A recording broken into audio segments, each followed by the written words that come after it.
ئێمە گلەیمان لە خەڵکی هەرێمی کوردستان هەیە لە بەرامبەر زۆرێک لە ڕووداوەکانە زۆرێک لە تەنگەژەکانە بێدەنگیان هەڵبژاردووە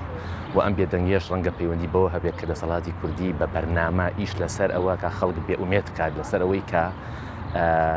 خەڵک نەجوڵێ هیچ چاراکێک نەنوێنێت چکە لەبەرەوەی نەتیجەی نییە بەڵام لە ڕاستیە ئەمە درۆیەکی گەورەیە یعنی هەموو جۆرێک لە جوڵا دوو نەتیجەی زۆر گەورەی هەیە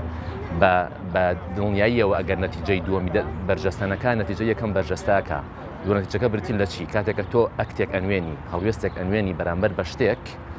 لە ڕاستیە هەر خودی هەڵوێستنواندن بەرامبەر بە نەعەدالەتیەک بە هێرشکاریەک بە گەندەڵیەک بە ناشرینیەک ئەمە بۆ خۆی نەتیجەیەکی گەورەیە بۆچی چکە تۆ بە ئەرکی ڕاستەقینەی خۆت هەستاویت ئەمە یەکەم دووەم نەتیجە ئەوەیە کە ئەوەی ئەتەوێ جێبەجێ بێ بەڵام هەرگیز ئێمە نابێ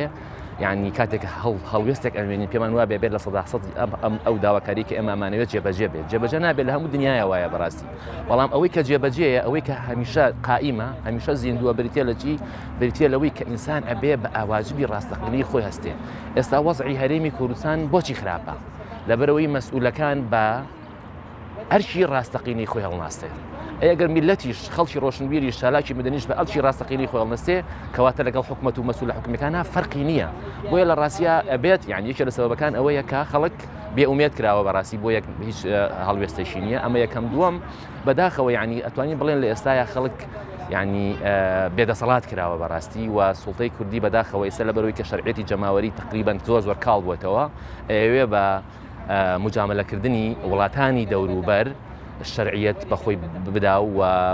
پارێزگاری لەبوونی خۆی بکات ئەمە لە ڕاستیە سەبەبی دووەمە بەڵام من دڵنیام ئەمە بەردەوامی نابێ و هەمیشە سەرکەوتن بۆ گەلە بێ و هەمیشە سەرکەوتن بۆ پرەنسیپەکانە بێ و هەمیشە سەرکەوتن بۆ خەڵکانە ئەبێ کە دڵسۆزی ڕاستەقینەیە نیشتیمانە ئەمە لە ڕاستیە مەسەلەی پەیوەندی تورکیا بە عێراقەوە یان بە هەرێمی کوردستانەوە زۆر کۆنە تەمەنی زیاتر نزیکەی سەدەیەکە ڕەبتی بە خاوەندارەتیکردنی تورکیاوە هەیە ینی پیان وایە کە ئەوان خاوەندارەتیەکان لە ویلایەتی مووسڵ و ئەمە خەونێکە ماوەتەوە و ئەوەی کە لە ڕاستیە ئەم هێرشانە لە ماوەیە تون بۆتەوە بەڕێی من پەیوەندی بەوە هەیە کە پەیوەندی بە انتخاباتەکانی دوێنەی ئەستەمبولەوە هەبوو کە ئەویست وەکو ینی شۆڤێنەکانی ئەردۆغان ئەویست نەزعی تینوێتی شۆڤێنەکانی تورکتێر بکات بەوەی دەنگ بە کاندەکەی ئەو بدەن بەڵام خۆشبەختانە کاندەکەی ئەو دووبارە شکستێکی گەورەی تۆمار کردەوە و من پێم وایە ئەوەی کە دونە لە ئەستەمبول ڕوویدا خۆشبەختانە ئەبێتە سەرەتای کۆتایی ئەردۆغان و ئەردۆغانیزم و ئینشاءڵڵا مەسەلەی داگیرکاریش بۆ جۆرە نامێنێ کە ئێستا ئەنجامێدەن لەبەرەوەی کە لە ناوخۆی تورکیاش کەسیان هێناوە و لە دەرەوەی تورکیاش ڕوبەڕووبوونەوەیشی گەورە هەیە لەلایەن گەریلاوە بۆ سوپای تورکیا و ئەوان تەحمولی ئەم